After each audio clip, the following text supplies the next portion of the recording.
नमस्ते बच्चों, आज हम फिर से आप लोगों के साथ एक नए वीडियो में जुड़े हैं। आज हम प्रश्नावली 3.5 के प्रश्न संख्या 1 का है ना 3 नंबर देखेंगे, है ना बच्चों।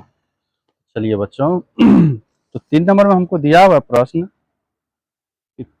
3x माइनस 5y बराबर में 20 दिए हैं, तो इसको इधर ले आएंगे तो माइनस में 20 हो जाएगा, बराबर में 0 रखेंगे, है ना बच्चों। दूसरा समीकरण है 6x माइनस 10y, अब बराबर में 40 है, इधर लाएंगे तो माइनस में 40 बराबर में 0। अब हमको इसको दर्शाना है, तो a1 का मान 3, b1 का मान -5 और ये c1 का मान माइनस में 20। a2 का हो जाएगा 6, b2 का हो जाएगा आपको -10 और c2 का -40। तो हम लोग अब दर्शाएंगे, इस पे बैठाना है a1 बटे a2, b1 बाय b2 और ये c1 बाय c2। तो ये आ जाएगा आपको 3/6, ये आ जाएंगे आपको -5 बटे -10, ये आ जाएंगे -20 बटे -40। तो इसको काट देंगे, पहले माइनस माइनस इसका काट लेते हैं। 3 से काटेंगे, 3 एका 3, 3 दूनी 6, 5 एका 5, 5 दूनी 10, 20 एका 20, 20 दूनी 40। ये सभी आ गए 1/2, 1/2, 1/2। तो लिखेंगे चूंकि a1 बाय a2 बराबर b1 बाय b2 बराबर c1 बटा c2, तो ये सभी बराबर है, तो इस समीकरण के अपरिमित रूप से अनेक हल हैं। लिख देंगे अतः इस समीकरण के अपरिमित रूप से अनेक हल हैं, है ना बच्चों।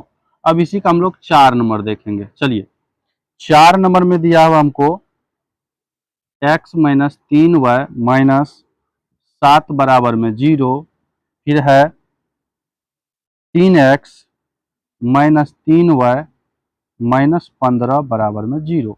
चलिए फिर हम लोग दर्शा लेंगे, a1 का मान 1, b1 का मान -3, c1 का -7, a2 का 3, b2 का -3 और c2 का -15। चलिए यहाँ से हम लोग करते हैं इसको, तो फिर हम लोग फार्मूला लगाएंगे, इसीलिए a1 बटा a2 b1 बाय b2 और ये c1 बाय c2, इस पे मान बैठाते हैं, तो ये 1/3 ये हो जाएंगे आपको, दूसरा वाला -3 बटा -3 और तीसरा वाला में आ जाते हैं आपको c1 बाय c2 में -7 बटा -15।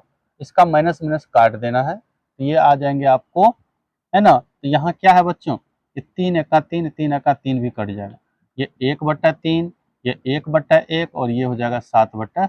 तो लिखेंगे चूंकि a1 बटा a2 बराबर नहीं है b1 बटा b2, तो जब a1 बटा a2 और बराबर नहीं होता है b1 बटा b2, तो इस स्थिति को हम लोग कहते हैं अद्वितीय हल। लिख देंगे अतः इस समीकरण के अद्वितीय हल हैं, है ना बच्चों। तो अद्वितीय हल है, तो हम लोग को पता है जब अद्वितीय हल होगा तो उसको हम लोग किस विधि, वज्र गुणन विधि हल करेंगे, है ना। तो वज्र गुणन का अब हम लोग फॉर्मूला लगाएंगे। तो वज्र गुणन का जो फॉर्मूला होता है, ये होता है x बट्टे b1 c2 minus b2 c1 बराबर y बट्टे c1 a2 minus c2 a1 बराबर 1 बट्टे a1 b2 minus a2 b1। चलिए इस पे हम लोग अब मान बैठाएंगे, तो ये आ जाएगा x बट्टे b1 का मान हमें प्राप्त है बच्चों, b1 का मान है -3 गुना c2 का मान है -15। चलिए माइनस, फिर b2 का मान देखते हैं, तो b2 का मान है -3 और c1 का मान, तो c1 का मान है -5। फिर बराबर में y बट्टे C1 का मान -7 और A2 का मान हो गया 3 आपको, माइनस C2 का मान माइनस में 15 माइनस, है ना, सॉरी गुना होगा यहाँ पे, क्या कहते हैं, उसके बाद है A1 का मान आपको कितना है बच्चों, 1 है, बराबर फिर यहाँ पे लिखेंगे बराबर में फिर 1 बट्टे A1 का मान तो 1 ही है, B2 का मान हमको कितना है माइनस में 3, फिर माइनस, उसके बाद है आपको A2 का मान हो गया आपको कितना बच्चों 3, और B1 का मान कितना है माइनस में फिर 3 है। चलिए इसी को सॉल्व करते हैं, आ जाएगा। तो इसको जो सॉल्व करते हैं तो x बट्टे ये 5 15 या 45 हो जाएगा प्लस में, क्योंकि माइनस माइनस कैंसिल हो जाएंगे, है ना बच्चों। फिर माइनस यहाँ पे 7 तिया 21 बराबर y बट्टे 7 तिया 21 माइनस में माइनस, ये 15 को 1 से गुना करेंगे तो माइनस में प्लस कर लेते हैं 15, फिर बराबर में हो जाएगा 1 बट्टे -3 गुना माइनस माइनस प्लस में 3 तिया 9।